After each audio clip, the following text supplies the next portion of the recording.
Buenas tardes, amigos, oyentes y televidentes de Radio Independencia.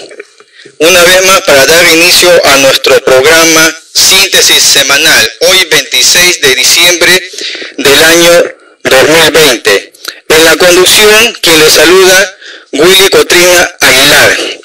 Como siempre, saludando a nuestros amigos que se enlazan por la señal de Radio Huánuco para las localidades de Chiclayo, Tarapoto y Tocache. Radio Huánuco transmite en la frecuencia FM para dicha localidad a través de la frecuencia 94.7. Amigos, esta semana han ocurrido muchos acontecimientos que vamos a describir durante esta hora.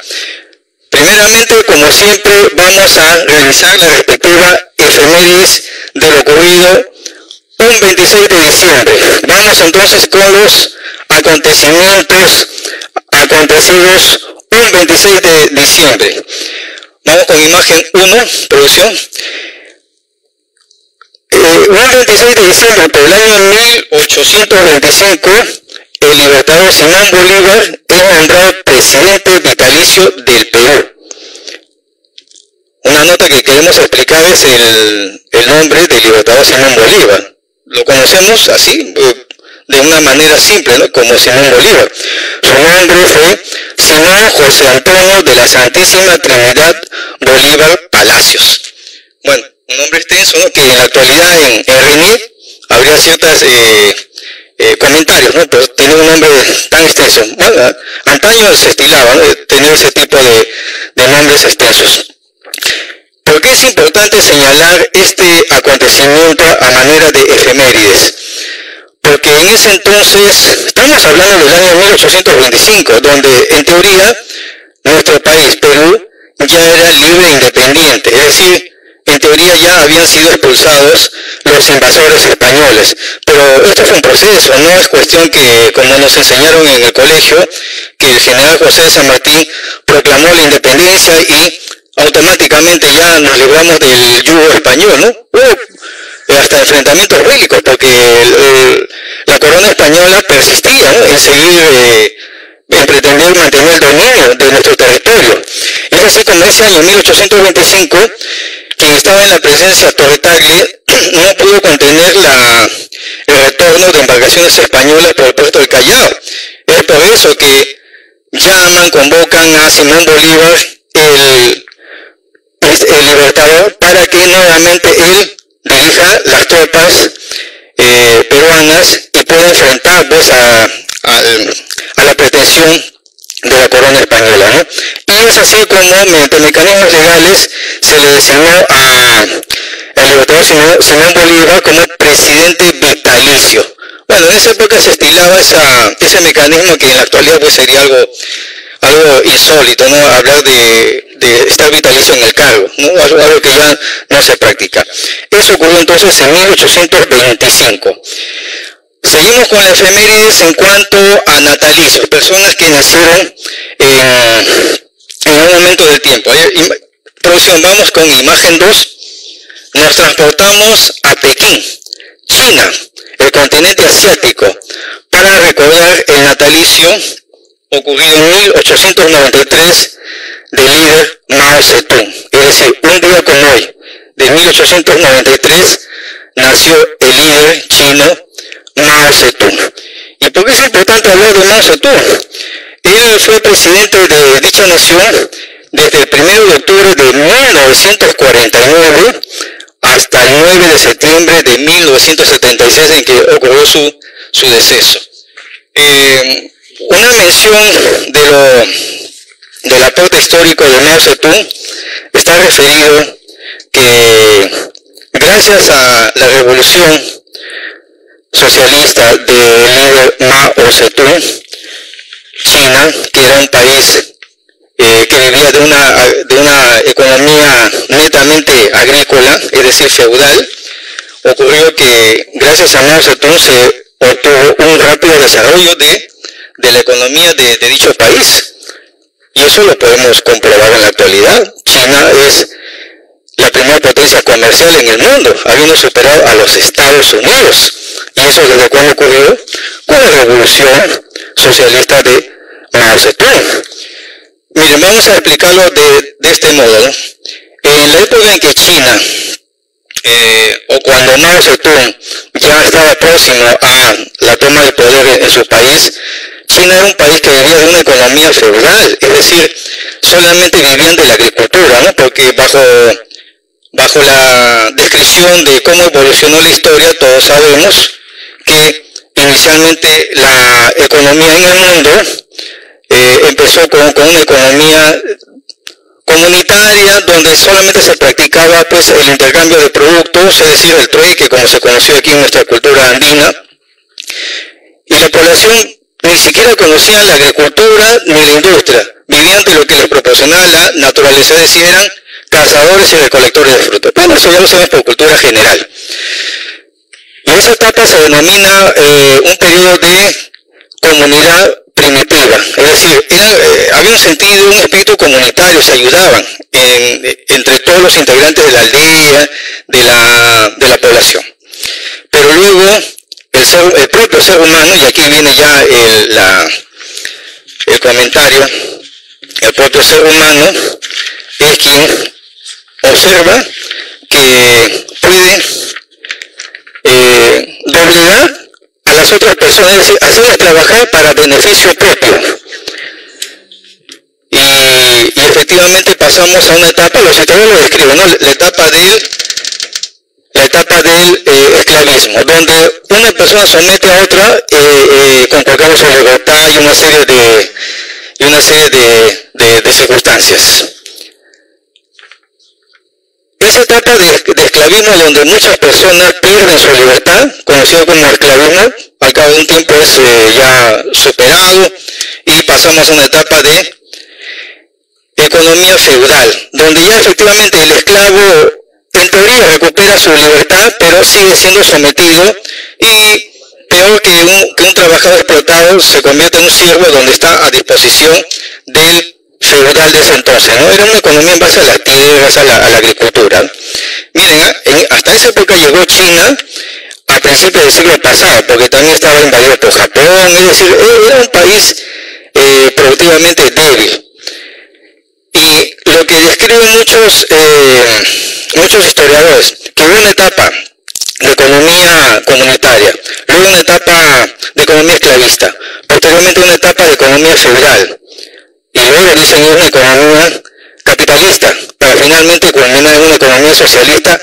Esas 5 etapas no ocurrió con la República Popular China de Mao Zedong, porque si seguimos la secuencia del periodo feudal al periodo capitalista para luego pasar al socialismo, la República Popular China con la revolución de Mao Zedong pasó del feudalismo directamente al socialismo, es decir, no hubo un periodo capitalista como se ocurre en la mayoría de países de Occidente. Esa es la gran característica de la historia china. Es decir, ellos no vivieron una economía capitalista como si nos imponen aquí o en otros países de Occidente. Pasaron directamente a un modelo de economía socialista. Claro, ustedes dirán, pero en la actualidad no se observa eso. Bueno, luego ya hablaremos de ese tema porque en la actualidad efectivamente China está practicando, pero abriéndose al mundo, es decir, su economía abierta al mundo es capitalista, eso lo sabemos, pero su estructura social y de gobierno aún sigue siendo pues ejercida por el Partido Comunista Chino, ¿no? Es decir, aún mantienen una estructura orgánica socialista, ¿no? Tan igual como otros países vecinos de dicha nación, ¿no? Laos, Vietnam, Corea del Norte, ¿no?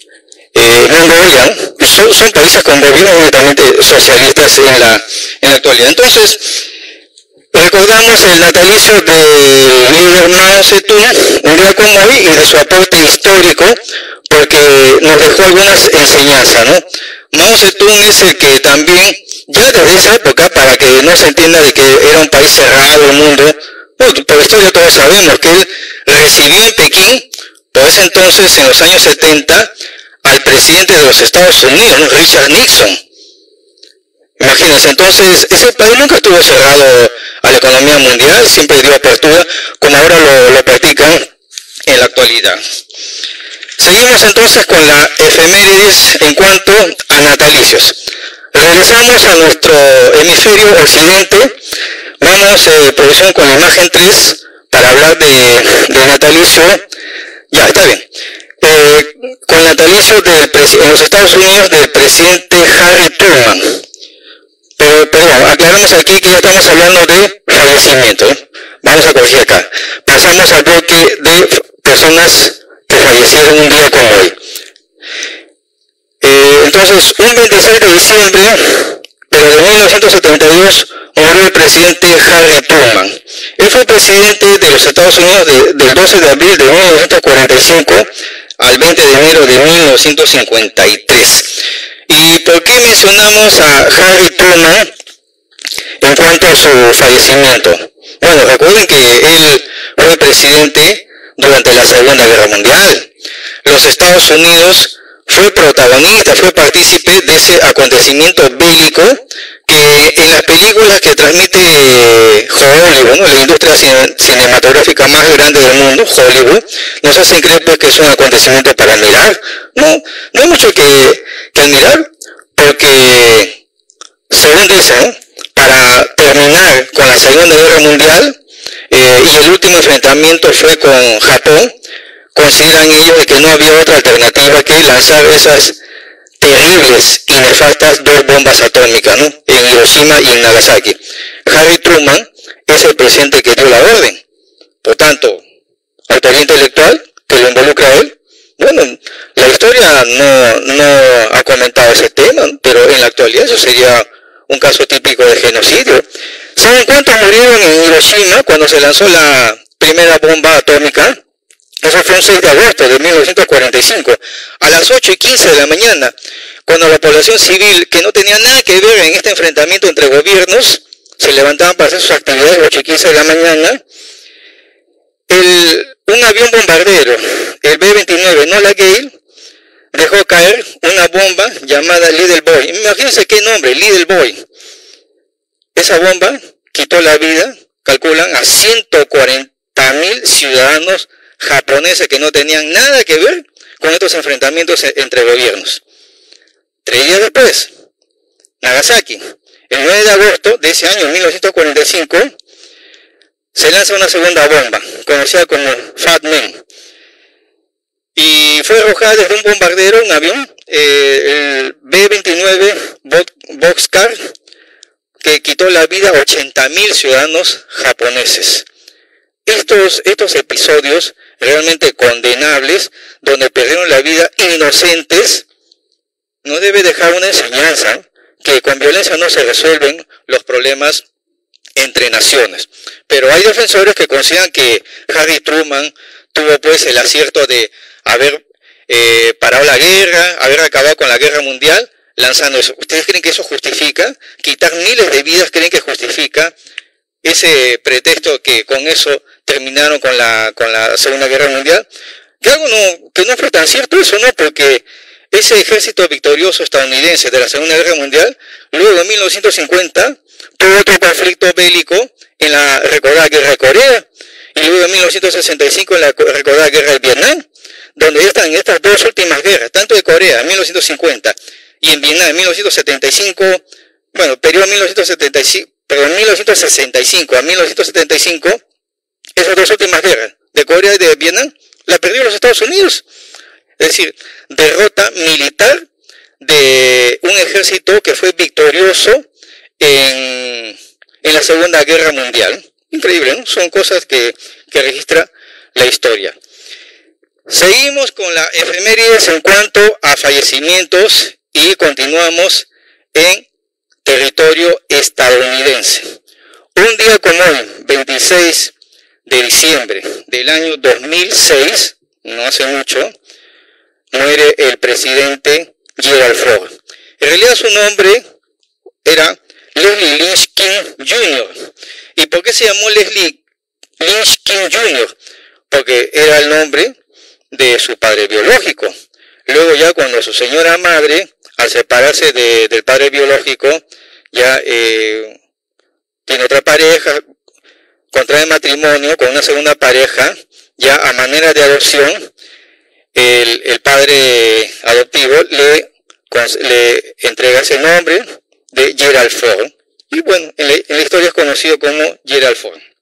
Él gobernó dicha nación, los Estados Unidos, desde el 9 de agosto de 1974 hasta el 20 de enero de 1977. Haremos una mención aquí de la trayectoria de Gerald Ford, porque para empezar, este personaje nunca fue elegido en su país, ¿no? Una especie de Martín Vizcarra, ¿no? En la actualidad, una especie de Francisco Sagasti en la actualidad, que nadie los elige, pero llegan a ser presidente, ¿no? Con Gerald Ford ocurrió lo mismo. Recordemos que en ese entonces, y un personaje tan conocido también y recordado, Richard Nixon, ¿no? Hablar de Richard Nixon es hablar del caso del escándalo de Watergate, ¿no? La interceptación de llamadas telefónicas en uno de los locales del Partido Demócrata de esa época. ¿Qué ocurrió cuando Richard Nixon ya estaba cuestionado por el escándalo de Watergate? Su vicepresidente de entonces renunció al cargo. Y es así como Richard Nixon llama al senador Gerald Ford. Es decir, en ese entonces, principios de los años 70 del siglo pasado, Gerald Ford era senador por el Partido Republicano. Y el entonces presidente Richard Nixon lo llama para que ocupe el cargo de vicepresidente. Como ven, primera etapa, Gerald Ford no fue elegido para asumir el cargo de vicepresidente. Luego, ¿qué ocurrió? Fue ya tan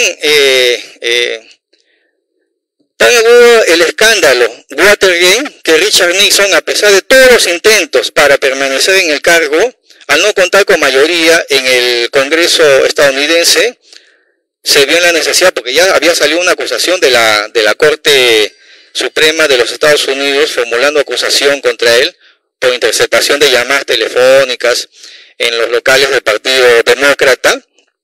Él renunció al cargo. Y por lo tanto, automáticamente, quien era su vicepresidente, Gerald Ford, asumió la presidencia de los Estados Unidos. Como ustedes ven, en ningún momento Gerald Ford fue elegido, ¿no? Por eso hago la semejanza de dos casos que tenemos acá, ¿no? Martín Vizcarra nunca fue elegido, pero fue presidente. El señor Francisco Sagasti nunca fue elegido, pero ahora es presidente, ¿no? Son las curiosidades de la política que hoy existe aquí y en otras partes del mundo también. Eso es en cuanto al mecanismo por el cual Gerald Ford llegó a ese cargo, ¿no? De presidente de su país. Pero, ¿qué más podemos recordar de Gerald Ford? Miren cómo es la política también en los Estados Unidos, ¿no? Aquellos que creen, ¿no? Bueno, por lo que ven en las películas, ¿no? Que allá es un país desarrollado. Pero desarrollo no siempre significa, pues, una cultura moral admirable.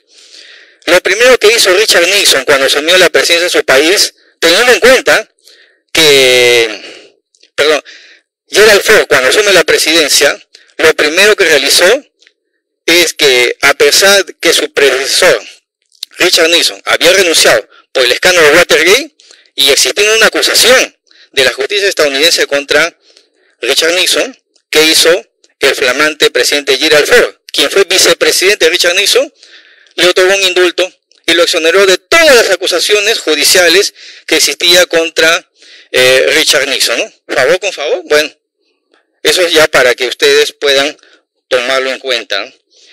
Y esto generó pues un escándalo, un notorio escándalo, tan igual como lo que realizó, ¿no? El entonces presidente, cuando también indultó a Alberto Fujimori, recordemos que fue en el mes de diciembre del año 2017, ¿no? Entonces este mecanismo de indulto muchas veces es utilizado por otros intereses personales o para devolver favores, ¿no? Eso es en cuanto a la moral cuestionable del presidente Gerald Ford. Y también otro episodio que tuvo que afrontar Gerald Ford, ya habíamos mencionado que la guerra de Vietnam estaba latente en ese entonces. Es una guerra que duró 10 años, desde 1965 hasta 1975. Y en ese entonces, en 1974, Gerald Ford era presidente. Él es el que no tuvo más alternativa que ordenar que se retiren las tropas estadounidenses porque verificaron que no podían invadir Vietnam, la tierra gloriosa de su líder Ho Chi Minh. Ho Chi Minh, a pesar que había fallecido en 1969, dejó un legado a sus discípulos y el ejército vietnamita, el Vietcong, porque ya es toda una historia esto hablando de Vietnam del Sur, Vietnam del Norte, ¿no? Por la Segunda Guerra Mundial es que este país fue dividido en dos también, ¿no? Igual que Corea, ¿no? Corea del Sur, Corea del Norte. Pero gracias a Ho Chi Minh, el gran líder, el padre de la patria de Vietnam, se logró unificar ese territorio. Es decir, las dos Vietnam fueron unificadas. Algo que los Estados Unidos impidió a toda costa. Es por eso que estalló la guerra de Vietnam, porque los Estados Unidos querían controlar la parte sur de dicha nación, donde está la ciudad, pues entonces se llamaba Saigon, ¿no? En la actualidad, en homenaje a su líder, ahora se denomina ciudad Ho Chi Minh, es la segunda ciudad más importante de Vietnam, porque la capital todos sabemos que es Hanoi, ¿no? Entonces, Gerald Ford en ese entonces ordenó el retiro de las tropas estadounidenses, y con eso se comprobó también la derrota militar que sufrió el ejército estadounidense. Segunda derrota después de la Segunda Guerra Mundial, ¿eh? Pierden en Corea en 1953 y pierden en Vietnam en 1975, ¿no? Estos son los episodios que acontecieron entonces en cuanto a los Estados Unidos. La historia lo registra, ¿no? Seguimos con la efemérides ahora en nuestro país, orgulloso de tener pensadores, investigadores, intelectuales que dejaron legado, dejaron enseñanza. Un día como hoy, 26 de diciembre de 1987, falleció el historiador Luis Balcázar. Vamos con la imagen 5 para recordar al destacado intelectual historiador Luis Balcázar. Su nombre completo es Luis Eduardo Valcárcel Vizcarra. Y miren, el reconocimiento que tuvo hasta de la administración pública, pues entonces, durante el gobierno del presidente José Luis Bustamante y Rivero, posiblemente el jurista más grande que tuvo el país, estoy hablando de José Luis Bustamante y Rivero, porque él luego llegó a ser presidente de la Corte Internacional de Justicia, ¿no? Entonces, un gran mérito para nuestro país, pues entonces. Luis Valcárcel, durante el gobierno del presidente José Luis Bustamante y Rivero, fue designado ministro de Educación. Y ustedes saben a quién sucedía en el cargo. Anteriormente estuvo de ministro de Educación Jorge Basadre. Vean la talla intelectual de aquellos personajes que llegaron a ser ministro de Educación. Y ustedes pueden comparar con los ministros que tenemos en la actualidad. Bueno, la verdad es que ni los conocemos, ¿no? Si le preguntamos en la calle, ¿usted conoce el nombre del actual ministro de Educación? No lo sabemos. Pero si decimos, ¿usted sabe quién fue Jorge Basadre? ¿Usted sabe quién fue Luis Valcárcel? Entonces el mérito y el orgullo que tenemos de haber contado con estos personajes que sí contribuyeron a la cultura. Porque en el caso de Luis Valcárcel, miren, es considerado el padre de la antropología en el Perú. Fue un investigador del Perú profundo. Es más, su obra peruanista estuvo centrada en dos ejes fundamentales: la revalorización de la civilización inca y la reivindicación de la cultura andina. Es decir, lo nuestro, lo autóctono, ¿no? Algo que en la actualidad no se practica, ¿no? Porque lo que se difunde aquí en cuanto a educación en los colegios es simplemente lo que viene del extranjero, los estereotipos que le imponen a la juventud, ¿no? Algo lamentable en cuanto a la educación que se viene practicando en nuestro país. Y otro tema importante aquí, aquellos que estudian idiomas, ¿no? en ocasión han estudiado, ¿no? Ustedes conocen que hay un instituto llamado Instituto Cultural Peruano Norteamericano. Miren, en 1938, Luis Valcárcel fundó y llegó a ser presidente del Instituto Cultural Peruano Norteamericano, el famoso IGNA, donde muchos solamente se limitan a estudiar idiomas, ¿no? y no conocen más de su origen, ¿no? Luis Valcárcel es el fundador del Instituto Cultural Peruano Norteamericano. Gran aporte de nuestro pensador e investigador social, de los pocos historiadores que han dejado pues precedente y material de estudio, ¿no? Yo puedo también agregar aquí a otro distinguido historiador, Macera, un historiador, Pablo Macera, que lamentablemente recientemente nos dejó, ¿no? Un 9 de enero falleció él, pero Pablo Macera también dejó escuela, porque él es el que dividió la historia de nuestro país en etapas, ¿no? Siempre nos han enseñado que que la historia del mundo se divide en edad antigua, edad media, edad moderna, edad contemporánea, ¿no? Pablo Macera, en cuanto a nuestra realidad, el destacado historiador Pablo Macera dijo: la historia de Perú se divide en una primera etapa de autonomía, periodo Inca, donde no había intromisión de países extranjeros. Y es decir, era autónomo porque ellos mismos administraban y gobernaban su territorio. Pero lamentablemente, pues en la Edad Media, los europeos nos invaden y los españoles llegaron aquí con su cultura retrasada europea, porque los ingleses ya estaban en una etapa de industrialización, mientras que los españoles se quedaron en el periodo feudal. Y esa es la economía y la cultura que nos trajeron aquí, ¿no? Y entonces él dice: con la invasión española o con la invasión europea se inicia 3 periodos posteriores. Una primera etapa de colonialismo español, una segunda etapa de colonialismo inglés, y en la actualidad una tercera etapa y actual etapa de colonialismo estadounidense. Esa es la división de la historia que realiza Pablo Macera, está en sus libros, ¿no? Eso es algo conocido, ¿no? Primera etapa entonces de autonomía, periodo Inca, luego una segunda etapa ya de colonialismo dividido en 3 secciones, ¿no? Colonialismo español, colonialismo inglés y colonialismo estadounidense, como tenemos en la actualidad. Estudios de Pablo Macera. Entonces hasta aquí hemos realizado la efeméride de un día como hoy, 26 de diciembre. Bien amigos, estamos llegando a la primera media hora del programa. Vamos a una pausa y continuamos con nuestra actual edición. Amigos, continuamos con la segunda media hora de nuestro programa.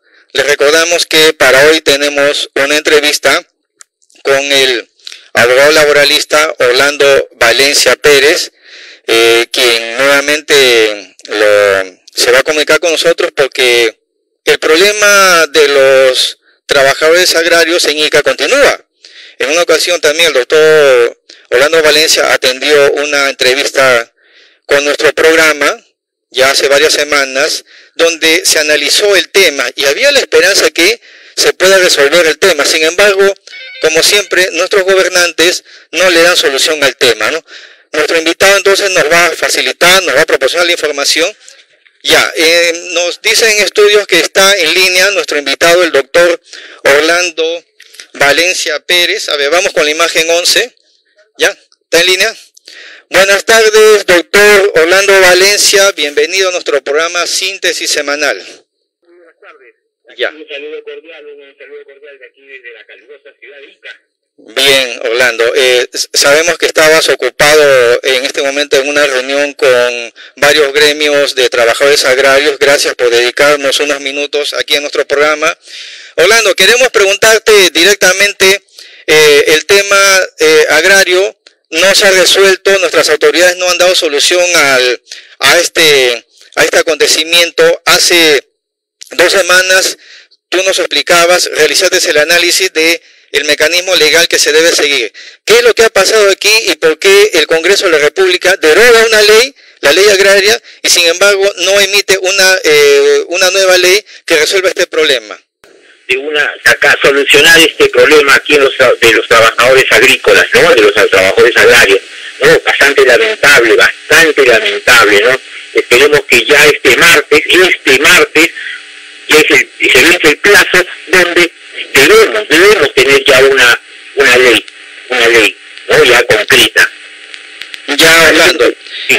Ahora, otra cosa, para que nos informes, ¿qué es lo que se requiere para que una nueva ley agraria resuelva este conflicto? Porque al parecer los agroexportadores, los empresarios de la actividad agropecuaria están pues interfiriendo en que se promueva una nueva ley para que se mantenga una especie de statu quo en desmedro de los trabajadores.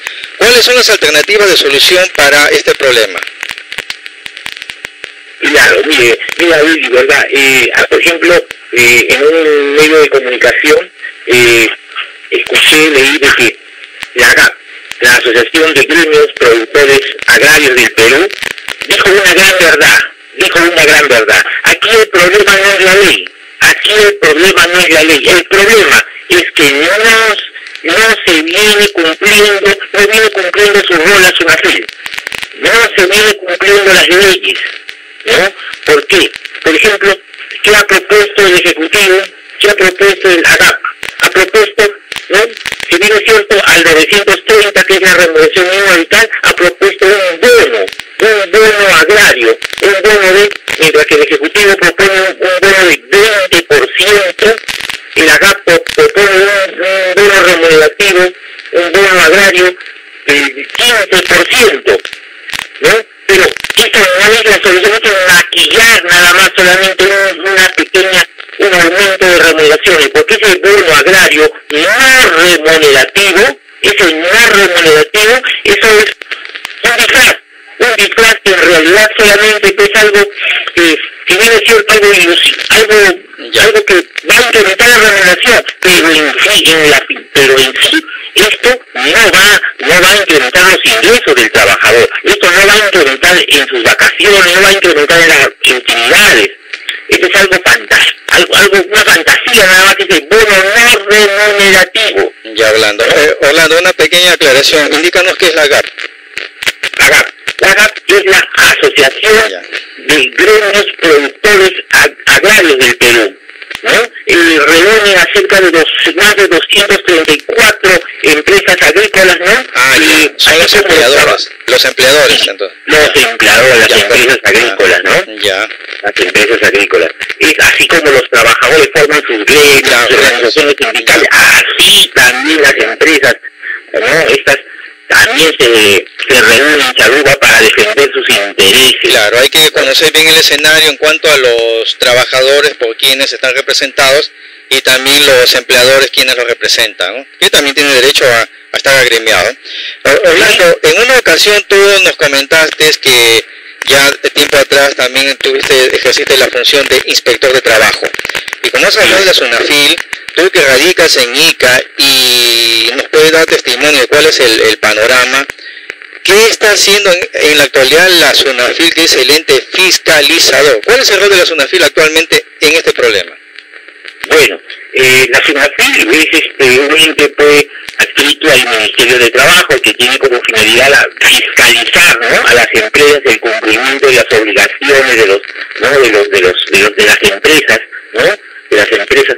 Tiene esta función de fiscalizadora, pero en sí no se viene cumpliendo a cabalidad. ¿Por qué? Porque no se cuenta con el número suficiente de inspectores para fiscalizar.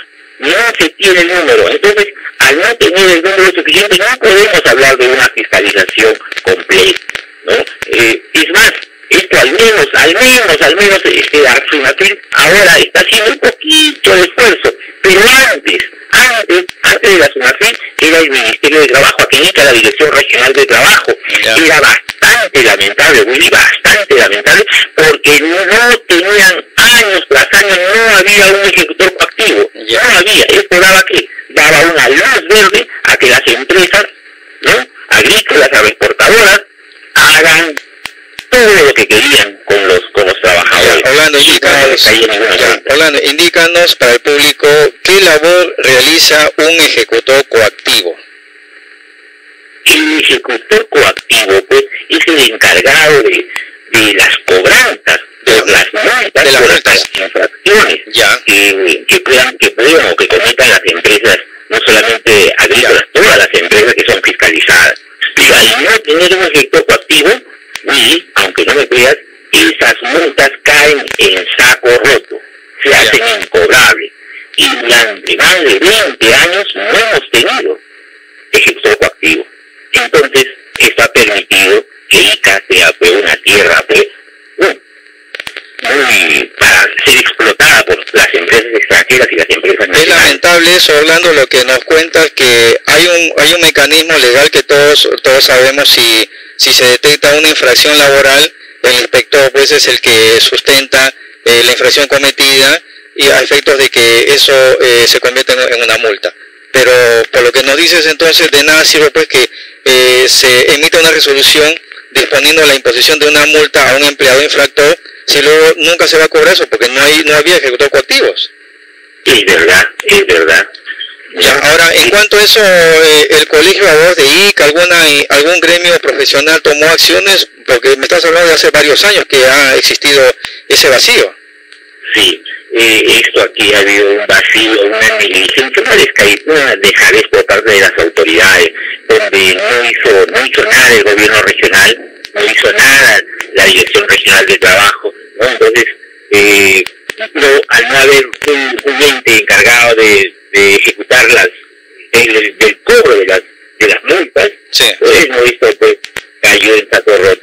Claro, es lamentable eso porque este hecho que describes y que es real se suma a otras negligencias o casos cuestionados de corrupción que se está observando aquí. En estas condiciones ya con un antecedente ya de precariedad laboral, ¿tú tienes esperanza de que se resuelva para este martes la problemática del sector agrario? Esperemos. Yo quisiera que sea así, por el bien de los trabajadores aquí del sector, de los trabajadores acá de este sector agrícola. Quisiera, pero veo de que no va a ser posible. Claro, lo anunciaste en la entrevista anterior, Orlando, que no había mucha posibilidad de que se resuelva el tema y bueno, tenemos la razón, efectivamente no se ha resuelto absolutamente nada, el Congreso de la República se mantiene al margen, el gobierno también parece que ya de manera sesgada también tiene interés, ¿no?, en proteger a ciertos empleadores del sector agrario. Entonces el martes tal vez no haya muchas novedades favorables para resolver este problema. Sí, yo creo que el martes va a quedar muy corto para resolver esto de acá, muy corto no va a quedar. Ya, entonces estamos hablando de un problema social, no solamente se va a resolver esto con una ley, ¿no? ¿Hay otros factores que también integran este problema del sector agrario? Sí, hay otros factores, hay muchos factores aquí, el factor social, ¿no? La pobreza que se tiene acá en Ica, ¿no? Los bajos ingresos. ¿Qué pasa también, Willy, aquí? Lo que pasa es que durante muchos años, desde que se dio esta ley del régimen agrario, del 2000, estas empresas agroexportadoras, agrícolas, han tenido grandes ingresos. Y esos grandes ingresos no han reflejado, pues, no han dado, pues, también un mediano ingreso también a los trabajadores. Si ellos han tenido ingresos, también han debido de crecer los trabajadores, lo cual no se ha dado. Los ingresos solamente han sido para la parte empresarial, mientras que los trabajadores por años han sido olvidados. Eso es el problema, eso es el malestar de los trabajadores, ¿no? Y yo creo que esto de aquí no se va a arreglar con una ley agraria, tiene que haber todo un cambio social, ¿no? Por parte de la SUNAFIN, por parte de las autoridades, del gobierno regional, del gobierno central, ¿no? Entonces, es todo un conjunto de... Ya, claro, entendemos que esto es una estructura social y esto habría que citar pues los aportes de personas que han estudiado el tema del agrario desde décadas atrás. Tú debes recordar lo que escribió el recordado senador Carlos Malpica en su libro Los Dueños del Perú, cuando él explicó quiénes son las familias, en ese entonces las 30 familias más poderosas que también controlaban la actividad agraria. Parece que continuamos con esa estructura social. Quería preguntarte también, Orlando, pareciera que estamos en la época, ¿no?, de los terratenientes, ¿no? Se habla mucho de Klimper. ¿Qué de estos personajes que son una especie de feudales en la actividad agrícola en Ica? ¿Continúan ellos invirtiendo en esa actividad? ¿Qué se sabe de ellos? Claro, es verdad, Willy, lo sabes, muchos de los amigos que nos escuchan, sabemos, Willy, que estas grandes empresas agrícolas, ¿no?, los dueños de estas grandes empresas son, pues, gente allegada, gente muy allegada al gobierno. Obviamente que no están a nombre de estos personajes, pero están a nombre de terceros están. Pero los grandes dueños de esos son ministros, autoridades, ¿no?, presidentes. Lo sabes, Willy, lo sabemos todos. Claro, si hacemos una revisión en los registros públicos viendo quiénes integran los directorios de esas empresas, porque todos sabemos pues cuál es la jugada política que hacen estas personas, ¿no? Que están en la actividad privada, ¿no? Ellos dicen, no, yo ya renuncié ya a la gerencia general de esta empresa, yo ya renuncié a la presidencia del directorio de esta empresa, ¿no? Pero siguen manteniendo pues los vínculos e intereses con esas empresas, porque ellos son los que dejan ahí a sus testaferros para que sigan controlando mientras ellos están en la administración pública temporalmente, ¿no? Eso es lo que al parecer sigue ocurriendo en Ica. Sí, pues, sí, claro. Estamos hablando del señor Clinton, por ejemplo, ¿no? Donde este señor, pues, en Agrocasa, pues, la empresa, sociedad agrícola de Agrocasa, pues, siendo dueño de, ¿no? Accionista, dueño de... ¿Cómo se llama la empresa? ¿Cómo se llama la empresa? Agrícola Agrocasa. Agrocasa. Propiedad de José Klimper. Así es. Ya, correcto. Así es. Sí. Ya, ya Orlando, bueno, ¿y qué se sabe de Agrocasa? ¿También hay problemas con sus trabajadores? Bueno, actualmente, por ejemplo, tengo ya un proceso judicial por despidos nulos, ¿no? Que pasa, la empresa se enteró de que estos 11 trabajadores estuvieron afiliados, se afiliaron al sindicato, ya. Y en represalia de ello, lo despido. A ver, Orlando, ¿qué? Ha vencido el plazo del contrato de trabajo, ha vencido. A ver, infórmanos, ¿solamente porque se afiliaron al sindicato de dicho centro de trabajo fueron despedidos? Sí, así es.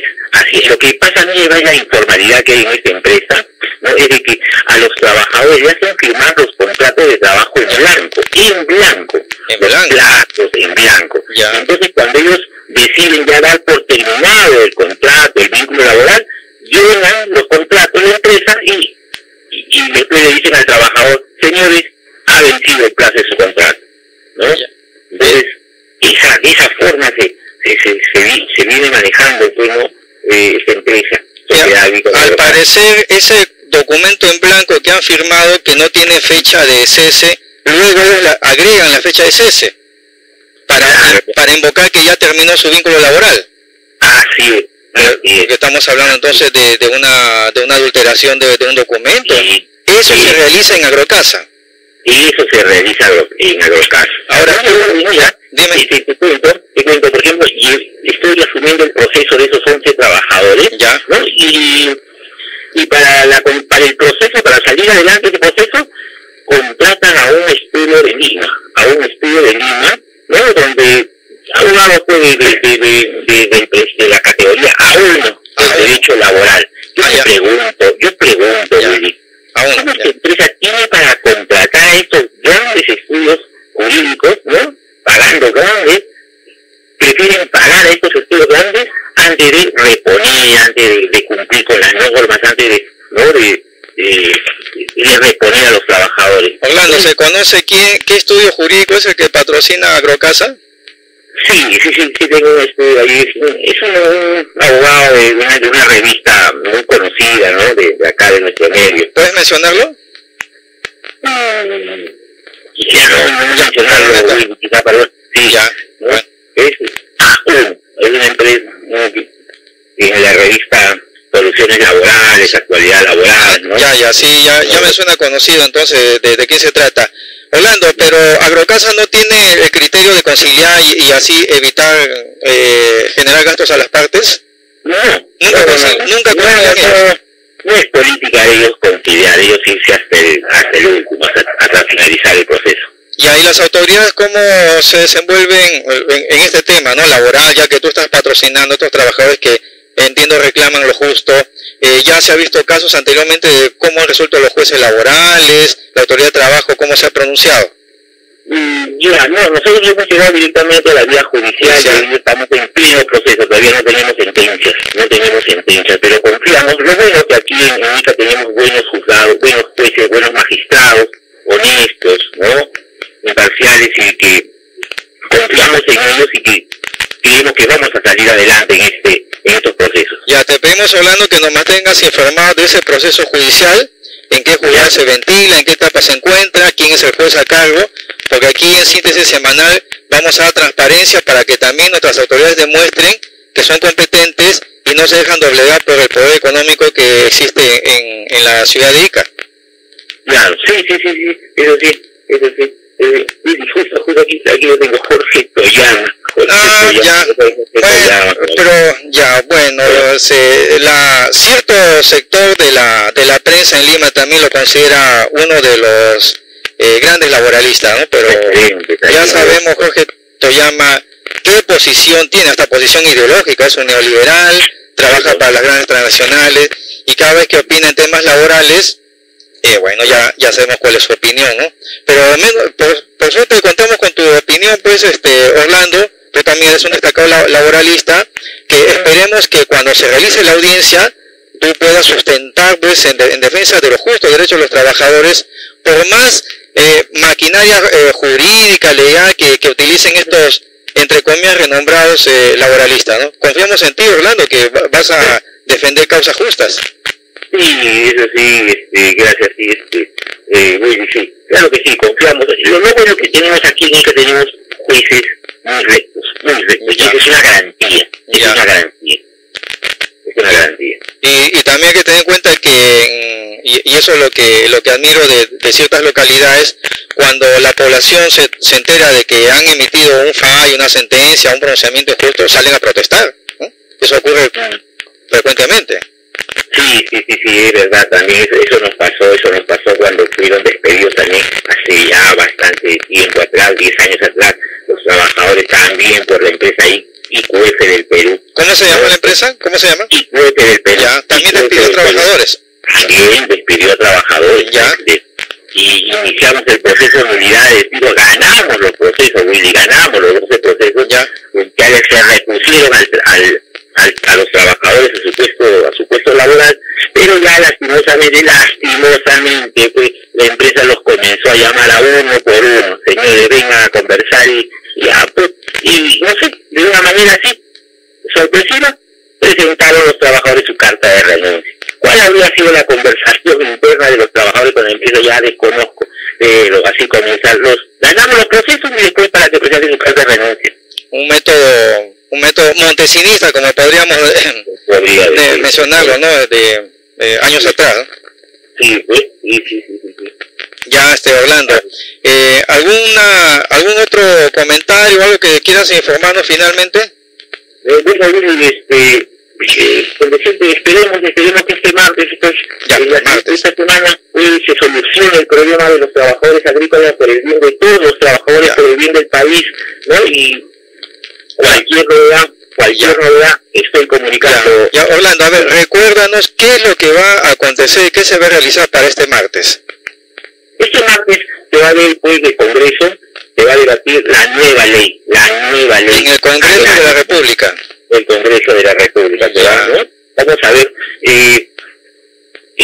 va a haber un aumento de la remuneración. Yo considero que debe haber un aumento, porque ya los ingresos, las ganancias por las empresas ya está reconocido. Pero esas mismas ganancias, esos mismos ingresos, también un poquito se debe dar a los trabajadores, ¿no? Y es natural. Y esperemos pues que se vean esos temas de los servicios, de las servicios que vienen afectando gravemente aquí a los trabajadores.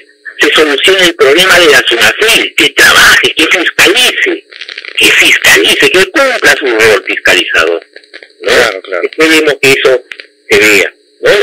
Y sobre todo también se está viendo mucho de los puntos que sobre la sindicalización. Es el colmo que nunca solamente tengamos 3 sindicatos del régimen agrario. 3 sindicatos. Es el colmo. Falta de concientización, y también falta también por parte de las empresas de que faciliten, ¿no?, a los trabajadores organizarse, formar sindicatos. Claro. Ven que aparecen sindicatos, los desaparece. Claro.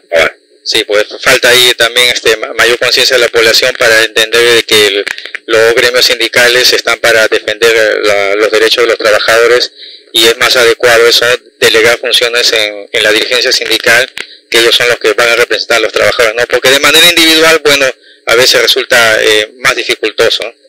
Bien, Orlando, gracias por la entrevista. Gracias a ti, gracias a todos los amigos. En todo caso, Orlando, manténnos informados pues de lo que ocurre el martes, y si es posible haremos un enlace en el próximo programa. Contamos contigo, Orlando. Ya, Willy, claro que sí. Ya. Un abrazo. Igualmente. Hasta pronto, hermano. Gracias. Gracias, hasta pronto. Cuídate. Bien, amigos, estuvo con nosotros el abogado laboralista Orlando Valencia Pérez, quien nos ha informado de lo que está ocurriendo en Ica y lo que podría ocurrir para este martes, donde se reúne el Congreso de la República para tratar el tema de la nueva ley agraria. Nosotros vamos a continuar con nuestro tema. Habíamos obviado el tema internacional en un aspecto que lo vamos a mencionar aquí porque nos preocupa esto. Nosotros hemos indicado que ya en el tema de relaciones internacionales de nuestro país o de nuestro gobierno hacia otros países no lo están haciendo de la manera más adecuada. Existe mucha precariedad, mucha improvisación y sobre todo no asumen con criterio propio. Ya lo hemos mencionado con el problema de relaciones exteriores que tenemos con el gobierno de Italia. La justicia italiana, ya lo hemos mencionado, ha requerido la ubicación y captura del expresidente Francisco Morales Bermúdez, ¿no? El dictador militar que gobernó nuestro país de 1975 a 1980. Y, incluido el señor Francisco Sagasti, no opina sobre el tema, ¿no? Entonces, no nos parece bien este tipo de encubrimientos, porque la justicia italiana está requiriendo a un procesado que ha sido sentenciado a cadena perpetua allá en la justicia italiana. Mire, recientemente está circulando por internet otro tema que puede generar mucha polémica, ¿no? Ustedes saben, a ver, producción, vamos con la imagen 6. Producción, vamos con imagen 6, a ver, para graficarles otra vez el problema con Venezuela. Miren, en síntesis semanal tenemos una posición clara. Para empezar, nosotros no intervenimos en las decisiones que tomen en otro país. Ustedes lo han notado, nosotros no estamos sugiriendo o cuestionando, es decir, ni a favor ni en contra de lo que ocurre en otro país, solamente hacemos el relato y la descripción. Pero resulta que desde hace varios años, y no es reciente, desde hace varios años estamos observando que nuestro gobierno está siendo sometido, así hay que entenderlo, para que emita pronunciamientos en contra del gobierno venezolano. Y les aclaro, yo sé que a algunos no les agrada el tema, pero lo que ocurre en otro país es la decisión de ellos. Yo no me he enterado que los venezolanos se estén preocupando por lo que ocurre en nuestro país, porque ellos respetan. ¿Eso cómo se denomina? Injerencia. Y nuestro gobierno peruano, ya lo tenemos en cámara. Esto está circulando por internet. ¿Qué es lo que está circulando por internet? Mire, página web de la Cancillería. Y esto no es reciente. Esto es del mes 25 de enero del 2019. Dice, Gobierno del Perú reconoce a Juan Guaidó como presidente encargado de la República Bolivariana de Venezuela. ¿Ustedes creen, amigos oyentes, televidentes, que esto le hace bien a nuestro país emitir este tipo de pronunciamientos? Les guste o no les guste a muchas personas, en Venezuela existe un gobierno, ¿qué está? Con el señor Nicolás Maduro. Reitero, yo sé que a algunos no les agrada, pero asumiendo estas actitudes, lo único que hacen es hacer quedar mal a nuestro país, porque si el gobierno actual y los antecesores, ¿no? Kuczynski, Pedro Pablo Kuczynski, Martín Vizcarra, tienen esa simpatía por emitir estos comunicados, que lo hagan a título personal, que no utilicen el cargo público, porque yo estoy seguro que existen miles de personas que no comparten esta posición que está asumiendo el gobierno. Y les reitero, esa imagen que ustedes tienen a la vista para los que nos siguen por televisión, viene ya desde el enero del 2019 y de mucho antes. Lo que nos apena en la actualidad es lo siguiente. El señor Francisco Sagasti, que él es el que conduce la política exterior, en la red está circulando esto. A ver, vamos con la imagen 7, para ir terminando. La producción, imagen 7. El señor Francisco Sagasti, y esto está por confirmarse, habría sostenido una comunicación este último miércoles de esta semana con el diputado Juan Guaidó, diputado allá en la Asamblea Venezolana, es decir, en la República Bolivariana de Venezuela, no aquí. El señor Francisco Sagasti, a quien lo reconocemos como presidente de la República, nosotros no respetamos el marco legal que existe en nuestro país, pero en su condición de presidente de la República debe asesorarse y preguntar si es oportuno que emita o en todo caso que mantenga este tipo de comunicaciones con un ciudadano allá en Venezuela que se autodenominó presidente de su país. Y bueno, y al parecer no ejerce esa función, porque el ciudadano Juan Guaidó allá en su país está a cargo de algún ministerio, ejerce funciones, emite normas legales en el diario oficial, que aquí es el diario oficial peruano, allá también tiene su diario oficial, no sabemos que él ejerza esa función de presidente. Entonces, realmente esto de aquí es muy lamentable lo que está ocurriendo, que el presidente Francisco Sagasti también mantenga comunicaciones con alguien que propició un golpe de Estado allá en la República Bolivariana de Venezuela, ¿no? Esperemos que haya una explicación en cuanto a esto, porque esto está circulando en las redes, está por confirmarse, y de ser cierto, sería otro problema más internacional que nos estarían causando, porque las relaciones internacionales se caracterizan por respetar la soberanía y lo que ocurre en cada país. Sin embargo, aquí parece que nos dejamos llevar por lo que dice el Departamento de Estado de los Estados Unidos. Bien, amigos, me indica producción que ya estamos terminando. Este tema lo vamos a continuar en la próxima edición, porque no sabemos cómo va a definir Cancillería este tema tan espinoso, ¿no? Gracias, amigos, por su presencia, por escucharnos. La próxima semana estaremos nuevamente tratando los temas del acontecer semanal a nivel internacional, nacional y local. Gracias también a los amigos que nos escucharon por la frecuencia de Radio Huánuco, el 94.7 en la FM. Bien, amigos, nos encontramos el próximo sábado.